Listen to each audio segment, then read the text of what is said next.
Jeannie has been with our department almost as long as I have. I think I came a year before you did, maybe 2 years. I think there was a while when there were only 2 assistant professors in the department, and they were Jeannie O'Brien and Ann Waltner. There were many ways in which those were good days. For one thing, we could go out together. Jeannie is a beloved teacher and advisor to many, including Lisa Blee, who was her student. Jeannie and Kevin Murphy were Lisa's co-advisors. She got her degree in 2008. And one of the many reasons I'm really proud to be presenting this today is that I think the collaboration between Lisa and Jeannie exemplifies something that's really important to our department. It's a relationship that began as a student-teacher relationship, and it has morphed into a collegial collaborative relationship. And I think that really does represent the very best of the ways in which we mentor and serve our graduate students. So I think it's a good example of who we are. Lisa received her PhD in 2008, and in addition to Monumental Mobility, which is, of course, the book they will be talking about tonight, Lisa is the author of Framing Chief Leshy, Narratives and Politics of Historical Justice, which the University of North Carolina Press published in 2014. And Jeannie is the author of several major monographs, Firsting and Lasting, Writing Indians Out of Existence in New England, which the University of Minnesota Press published in 2010, and Dispossession by Degrees, Indian Land and Identity in Natick, Massachusetts, 1650 to 1790, which Cambridge University Press published in 1997. And she is one of the co-authors of a book called Why You Can't Teach United States History Without American Indians. So you didn't log on to Zoom to hear me read CVs. So without further ado, I will turn the screen over to Jeannie and Lisa. Hi, everyone. Thank you so much for having us. So Jeannie and I have presented together in the past, and we're going to use the same format this time. So I'll talk for a few minutes, and then Jeannie will take up where I leave off. We'll kind of switch off that way. So I'll start us off. Among the remarkable events of the past several weeks, in direct response to the murder of George Floyd by Minneapolis police officers, is a resurgent activism and solidarity with the Black Lives Matter movement around monuments to slavery, white supremacy, and colonialism. Protesters in sites around the UK forced a reckoning with statues and places named for wealthy slavers, and Belgian protesters forced the city of Antwerp to remove a statue of King Leopold II to a museum. And in the United States, of course, attention has also turned to statues glorifying Confederate generals, the Lost Cause, and racist oppression in dozens of communities. In Albuquerque, one protester was shot by an armed militiaman while denouncing a heroic statue of Juan de Oñate, the despotic colonial governor of New Mexico who brutalized Pueblo peoples. Police in riot gear broke up the gathering with tear gas, and the mayor determined the statue would be removed. Protesters in Richmond and St. Paul toppled statues of Christopher Columbus, and other cities, including Columbus, Ohio, have removed their statues preemptively. Richmond activist Chelsea Higgs Wise announced, quote, "We have to start where it all began. We have to start with the people who stood first on this land." Protesters in Boston beheaded the Columbus statue, and Boston's mayor announced that it would be removed and put in storage, followed by conversations about its historical meaning and whether or not it would be reinstalled. This was not the first time or place, nor the last, that monuments to Columbus have been targeted. But now, across Indian country, attention has turned to removing symbols and names that celebrate colonialism and maintain indigenous oppression, from the removal of the racist name of Washington's NFL team to renaming a famous California ski resort. This moment carries a notable sense of urgency and momentum. Richmond Indigenous Society member Vanessa Bullen stated that she came to demand the removal of the Columbus statue, not to, quote, hijack the protests over police brutality, but rather to stand in solidarity. These and countless other anti-racism protests over monuments announce a dramatic resurgence of struggle over memorialization to white supremacy that spiked in the wake of the rally in Charlottesville in 2017 that resulted in the tragic death of Heather Heyer in an attack on the anti-racism protesters. These events in Charlottesville unfolded just as we were finishing our book, Monumental Mobility, the memory work of Massasoit, that interrogates public memorials implicated in the politics of colonialism and appropriation. In the preface to our book, we pause to suggest that the vital public engagement with monuments to white supremacy ought to be placed in dialogue with the monumental scaffolding around settler colonialism and historical figures such as Columbus, which seems to be ramping up now. Monumental mobility is situated within the terrain of intense debate over the placement, displacement, and replacement of monuments to difficult histories. We take as our case study the statue Massasoit by sculptor Cyrus Dolan. Installed in Plymouth, Massachusetts in 1921 to commemorate the tercentenary of the landing of the Pilgrims, Dolan's statue was intended to memorialize the Pokanoket Massasoit as a welcoming diplomat who negotiated the first treaty with the English. As well, the Massasoit was a participant in the mythical First Thanksgiving that stands at the center of American national origin stories. And a brief note here, Massasoit is the Wampanoag word for leader. His actual name was Osamequin, meaning yellow feather. The statue was commissioned by the Improved Order of Redmen, an all-white fraternal order hoping to demonstrate their patriotism through a bronze monument to Indians' purportedly peaceful embrace of the Pilgrims. But Massasoit, the statue, did not remain only in Plymouth. In our book, we trace the physical and narrative mobility of the Massasoit story through its inception and its movement in the guise of several unauthorized reproductions of the statue to numerous locations in the US through a case of nefarious dealings in the fine art market to illuminate how the statue's attachment to national origins did and did not move with the installations. Taking as its point of departure the replication of an original statue with the status of fine art, our book examines its mobility from multiple angles. It analyzes the original inspiration for the monument, its design, installation in various locations, dedication ceremonies in diverse places over time, how to understand its reception by audiences, including Indigenous ones, how it has and does figure in tourism, and importantly, how Indigenous public intellectuals have intervened in historical narratives around settler colonialism read through the Massasoit statue, which is our focus today. What we found was that the meaning of the statue, along with the story of colonization and the founding of the nation it was commissioned to invoke, continues to evolve in Massachusetts and wherever the copies wound up. The force behind these changed meanings are twofold: through the work of Indigenous intellectuals and the ways in which public history can reconfigure our relationship to the present through engagement with the past.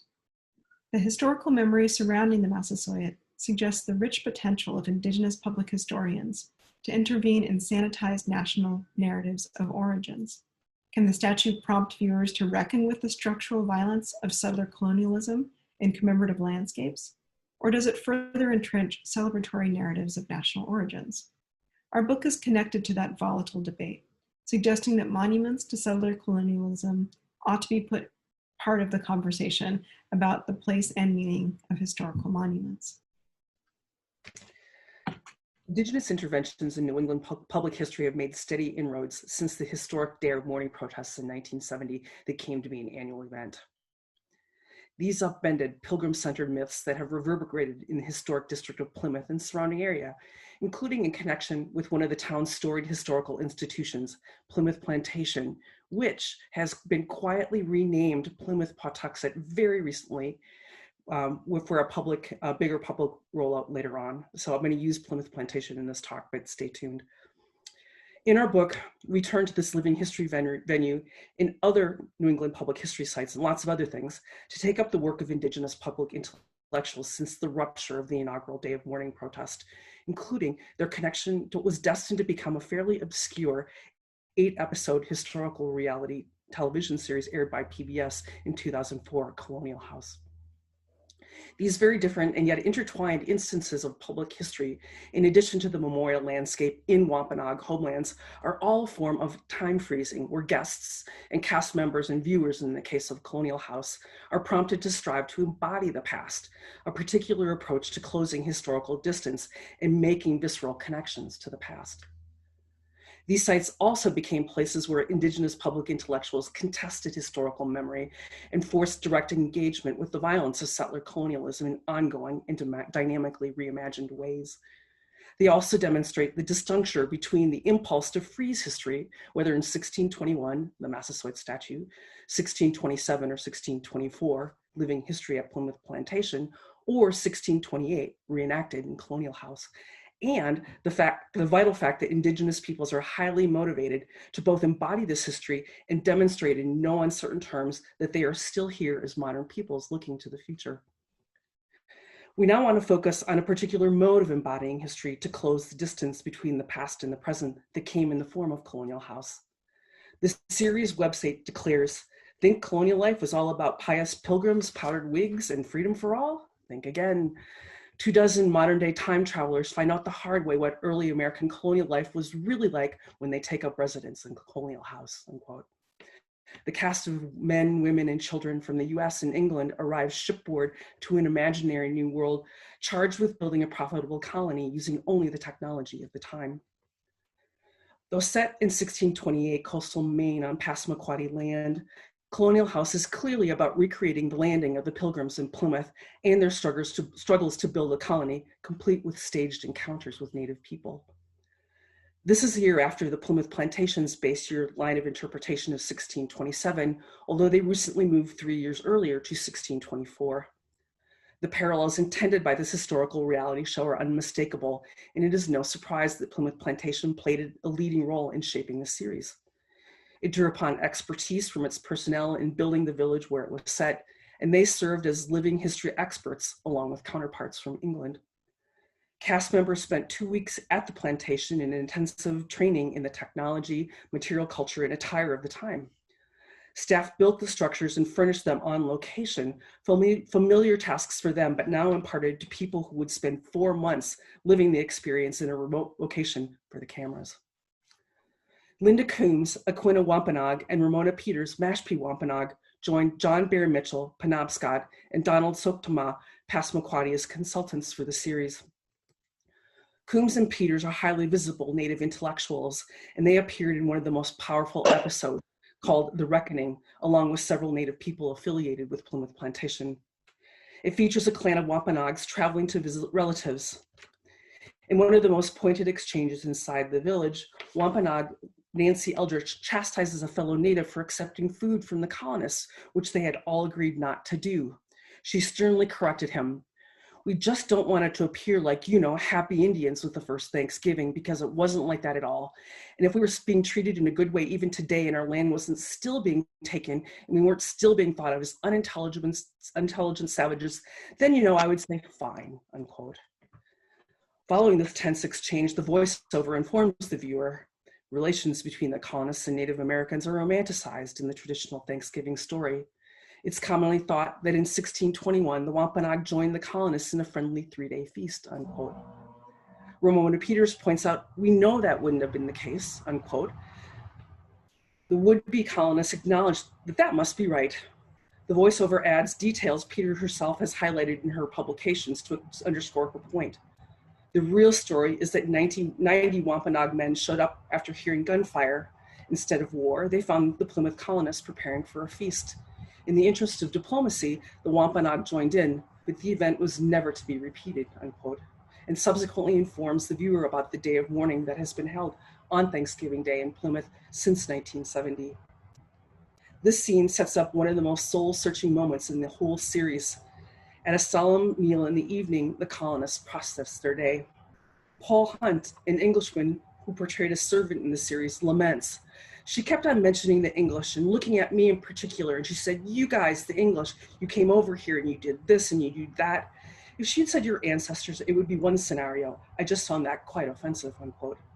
Carolyn Hines, who was at that time portraying the governor's wife, retorted that your society was the imperial power that colonized for 300 years half the world. So if you've got a little bit of discomfort about it, probably does you a little bit of good too.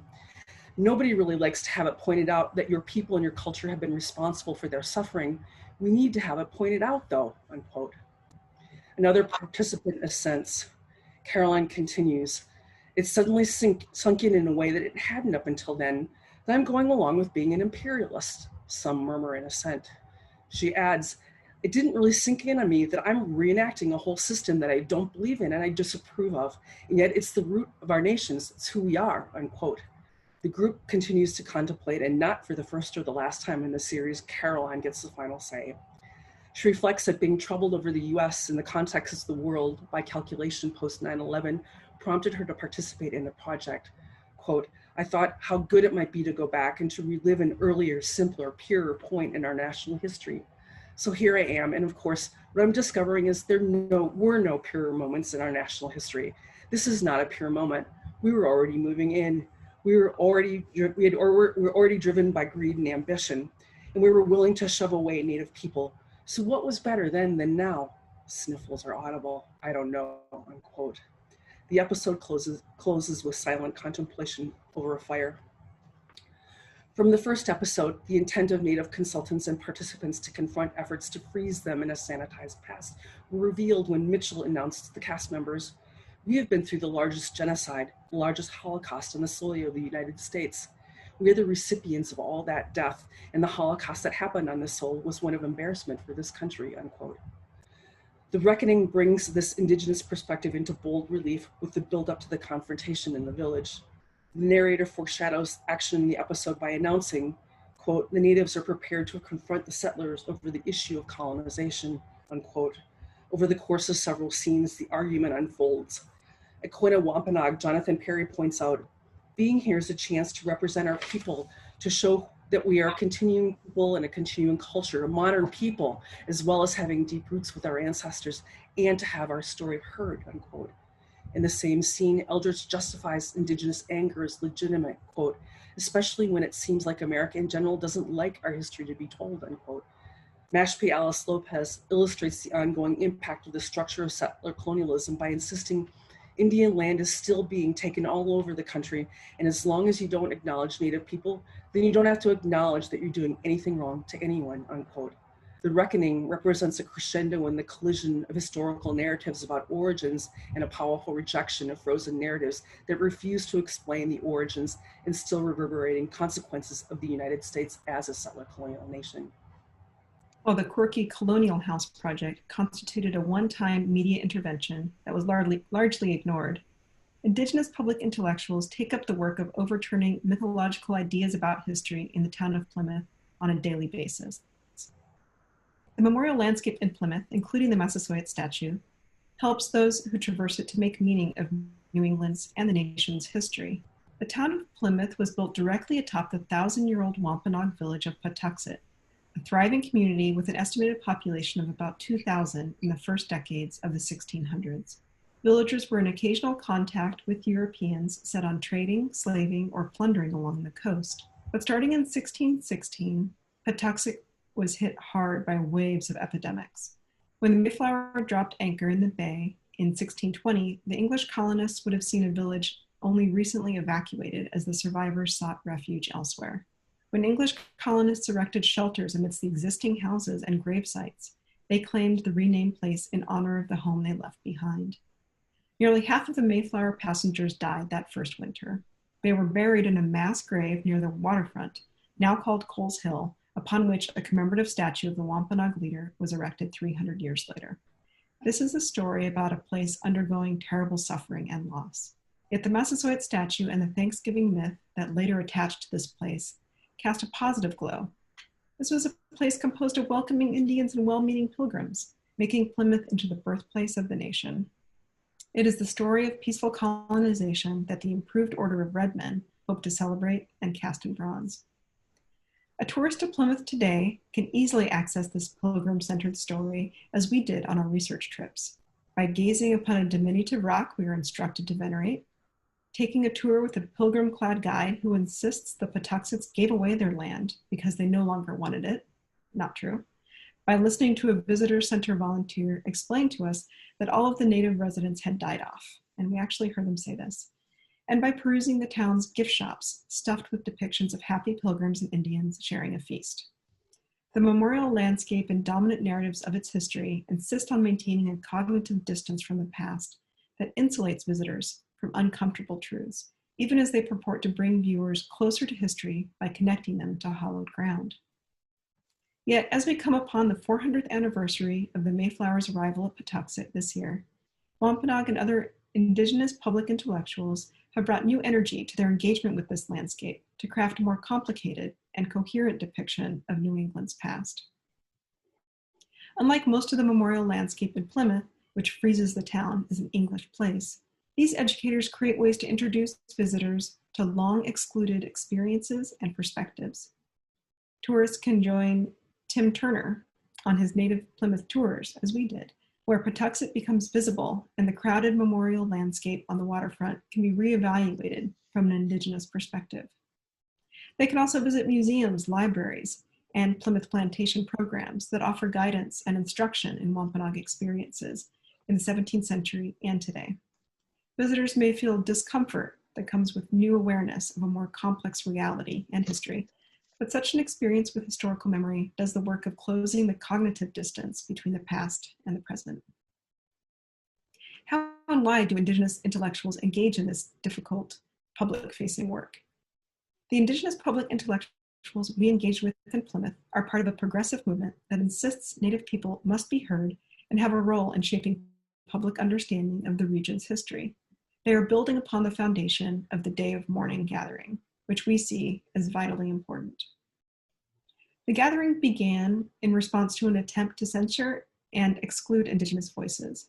In 1970, the town of Plymouth invited Wampanoag activist Wamsutta Frank James to speak at an event marking the 350th anniversary of the Mayflower's landing. But upon reviewing James's planned remarks, the event organizers deemed his speech insufficiently celebratory and provided James with a speech of their own, which James refused to read, prompting the organizers to uninvite him. James made his way to Massasoit, the statue, and read his speech in protest to a gathering of fewer than a dozen people. Quote, "This is a time of celebration for you, but it is with a heavy heart that I look back upon what happened to my people. Massasoit and his people welcomed and befriended the settlers of the Plymouth plantation. This action by Massasoit was perhaps our biggest mistake." End quote. James organized the activist group United American Indians of New England following this incident, and they've held a national day of mourning at the statue on Thanksgiving Day ever since. As a young activist, Mashpee Wampanoag Paula Peters delighted in the Day of Mourning gatherings in Plymouth. And now, as we approach another anniversary of the Mayflower landing, Peters has led a Wampanoag team of designers, researchers, and interpreters in the creation of a traveling exhibit titled Our Story, 400 Years of Wampanoag History, aimed at non-Indian audiences. Peters and her team produced and toured exhibit panels starting in 2014 with the intention of adding panels every year up to 2020.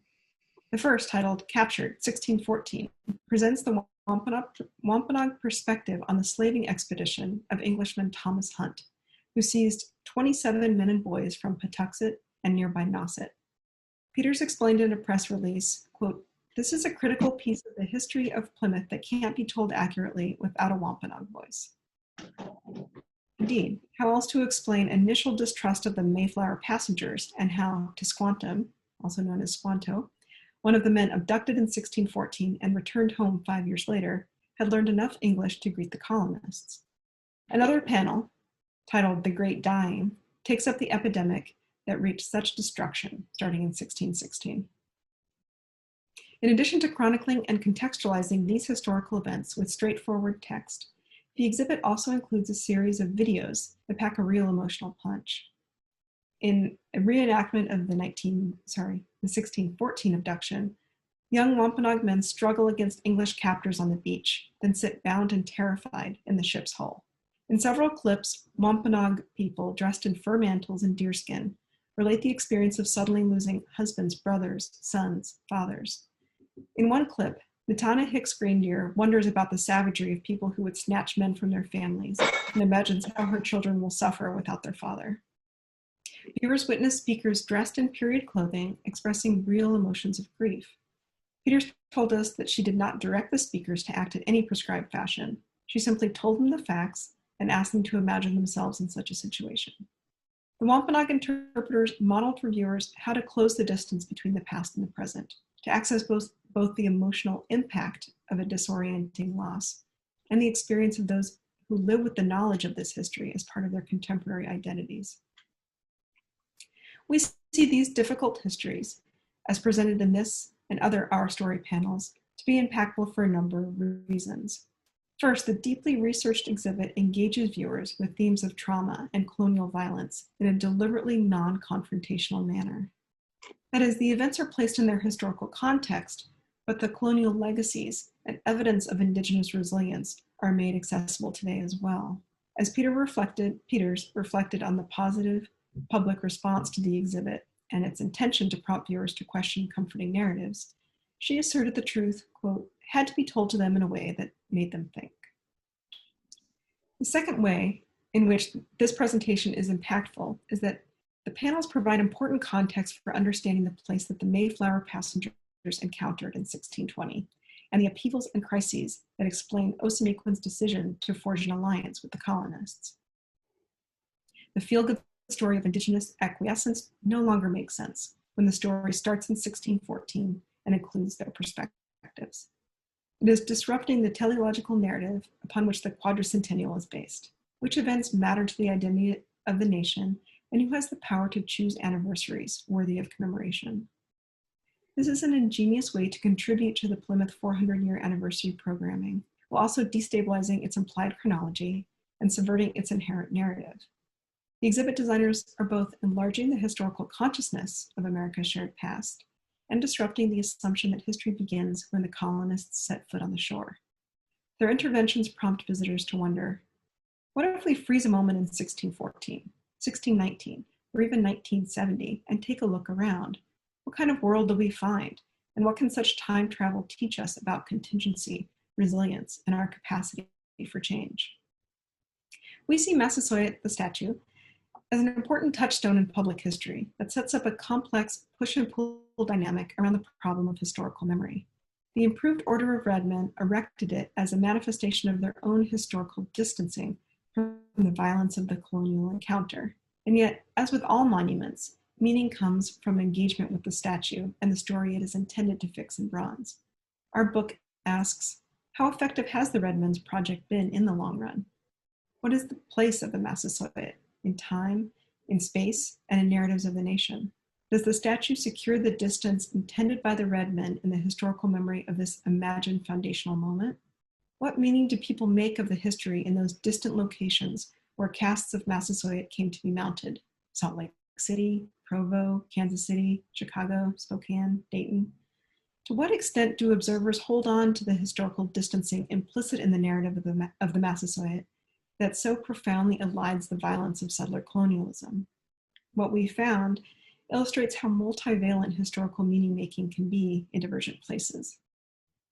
This particular set of monuments to the Massasoit open a fascinating window into the process of historical memory formation, or the crucial work that physical location and cognitive distance perform on historical memory.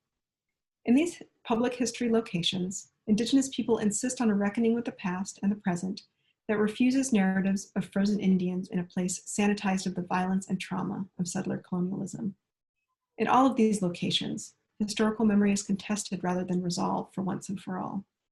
Historical meaning-making is revealed as dynamic, interactive, unsettled, open to interpretation. Indigenous people use the statue as well as locations of living history to explain settler colonialism as a structure, Indigenous dispossession set loose at that moment and continuing as a system of oppression, rather than simply as an event, a peace treaty or mutual defense alliance, depending on your perspective. In these senses, Massasoit opens a window not just on how to think about the distance between the historical moment and the present, but also the distance between the very different non-Indian and Indigenous projects of commemoration. For Indigenous peoples, there's a double distancing operating. The distance between the memorialized moment and now, and the distance between Native and non-Indian willingness to embrace uncomfortable histories. They refuse to be frozen in this narrative, but instead insist that the past be reckoned with in a way that includes their perspective on history and the ongoing ramifications of their lives under settler colonialism. Imagine from these multiple vantage points, Massasoit finds a place in a highly mobile interpretive terrain that unsettles rather than fixes historical narratives in bronze and stone. The National Day of Mourning was born in response to a significant anniversary in settler memory, yet it set in motion an alternative timeline that emphasizes Indigenous resilience throughout a shared past. In 1970, Wampanoag activist Wamsutta Frank James was disinvited from speaking at the 350-year anniversary because of his interpretation. In response, he initiated a new timeline of Wampanoag protest and visibility, one that would be observed from that point forward in calendrical time. The next year, under the leadership of Wampanoag activists Tall Oak and Brian Miles, Plymouth Plantation established the Wampanoag program to be staffed by Native people. Linda Coombs recalled that establishing the program, which allowed visitors for the first time to, quote, hear our story from our perspective, was a knockdown, drag-out fight, but it was initiated as a direct result of the first National Day of Mourning. It created the opportunity for generations of Wampanoag and other Native employees to conduct intensive research into the 17th century world and learn skills and techniques their ancestors had mastered. Coombs noted that when visitors were directed to the Wampanoag home site before entering the English village, beginning in the late 1990s, quote, that just flipped the whole script. Visitors released their reverence for the colonists and demanded to know why the English stole Indian land. The effect was noticeable, Coombs recalled. The long-term impacts of the Day of Mourning can be seen in other ways as well. The annual Day of Mourning protests picked up urgency and attracted more militant activists in the 1990s. Marches through the city provoked fears of disorder that the town was anxious to quell.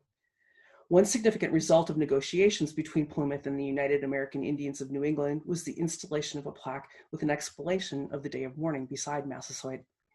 If our interviews with passersby in Plymouth are any indication, local residents and tourists alike have taken note of the plaque, and many have reflected on the alternative narrative of Thanksgiving and the settler colonialism it explains. It was evidence in stone and metal that colonists did not disembark in the wilderness, that Indigenous people did not give away their land and then dutifully die off. For those paying attention to the plaque, the story of peaceful colonization stopped making sense. Ever since its installation, visitors moved by the plaque's words have taken this more complicated narrative home with them.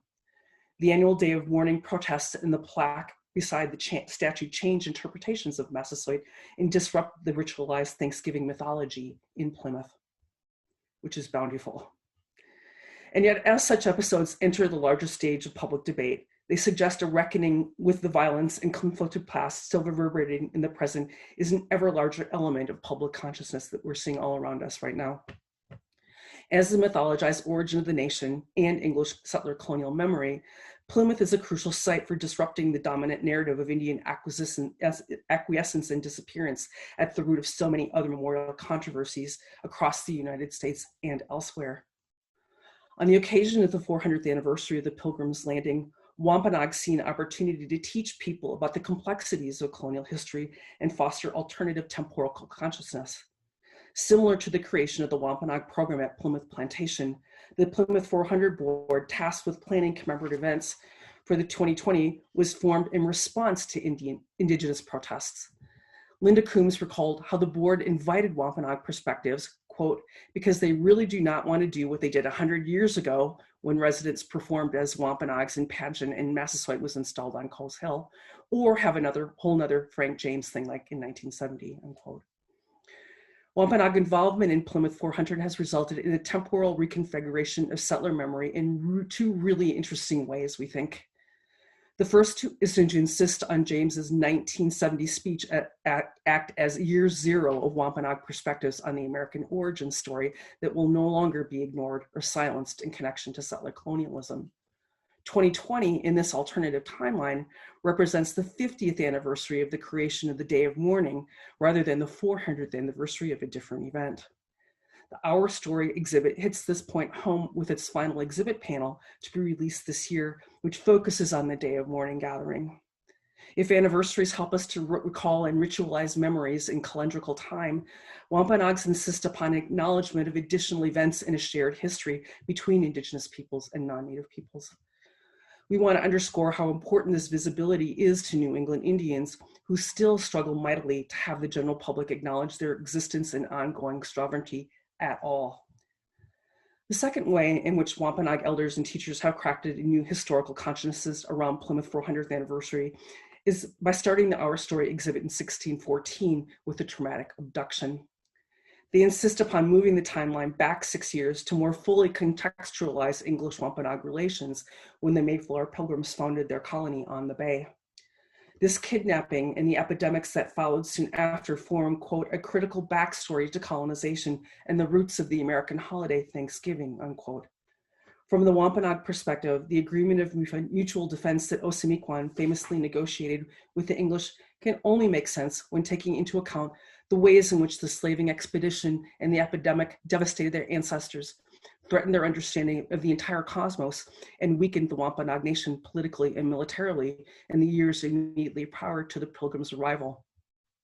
Wampanoag educators have responded to the settler colonial narrative, particularly the myth of peaceful first contact and Thanksgiving, rather than exclusively crafting their own separate histories in public protests, plaques, performances, and exhibits. They are engaging. They thus illustrate the creative potential of directly confronting a deeply painful history of settler colonialism. While the disruptions to settler memory may focus on undoing myths, challenging narratives of disappearance, and especially addressing the anniversaries of the peaceful founding of the nation, Wampanoag historical interventions have been generative and creative rather than simply passive or reactionary.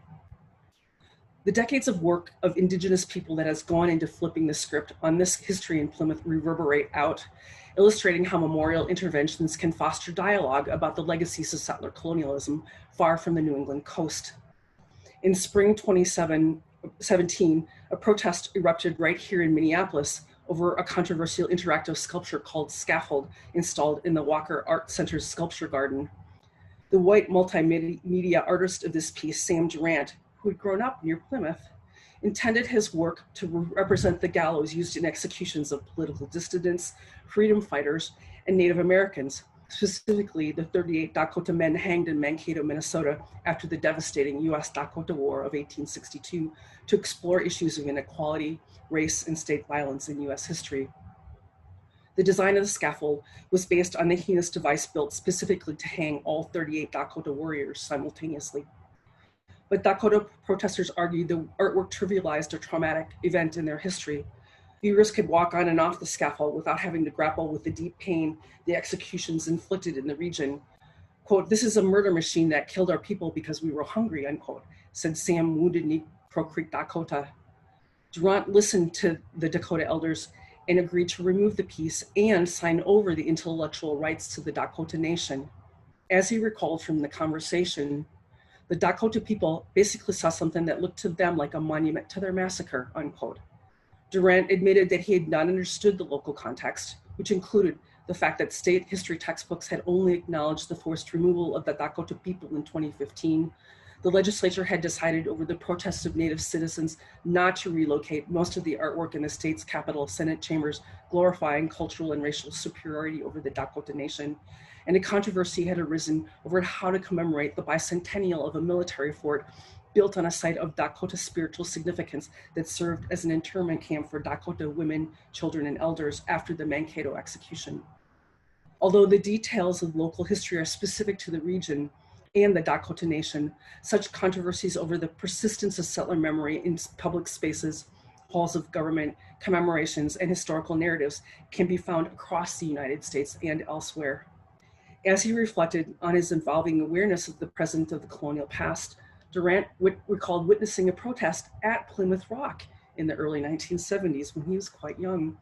Quote, "It was the United American Indians of New England. They were saying, 'Hey, America, this is a catastrophe for us, not a celebration. It's a day of mourning.'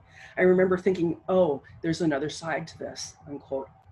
As he saw in Plymouth and belatedly learned in Minneapolis, acknowledging that the nation has been built on dispossession and violence involves an uncomfortable dialogue about the structure of power that continues to shape collective memory in place and in time and everywhere, really. Durant's failure to anticipate the heart-wrenching responses of Dakota people illustrates the power of settler memory to isolate and expunge heinous moments of violence while leaving anti-national narratives intact. For Durant, in this particular moment, colonialism was effectively a singular event rather than a structure, underscoring the power of settler colonialism to erase its ubiquitous pulverizing of Indian peoples, places, rights, and narratives. So it's really not so straightforward. Indigenous people have taken on the task of reframing Massasoit and placing the story of what they interpret as the Sachem's mutual defense agreement within a larger context of Indigenous suffering, survival, and resilience. The monument thus serves as a site of intervention, an opportunity to disrupt settler memory and install an alternative temporal consciousness. Wampanoag people have held a National Day of Mourning protest at the site of the statue since 1970 as a way to embody counter-narratives to the Thanksgiving Day celebrations that violate Indigenous understandings of settler colonialism rooted so particularly in Plymouth. A revisionist marker installed next to Massasoit addresses the violence unleashed upon Indigenous people after the English arrived, effectively closing the cognitive distance between Osamequan time and our own. With these interventions, a space can open up for a reconsideration of history and identity, and viewers have the opportunity to grapple with discomfort in new forms of memory. Thank you.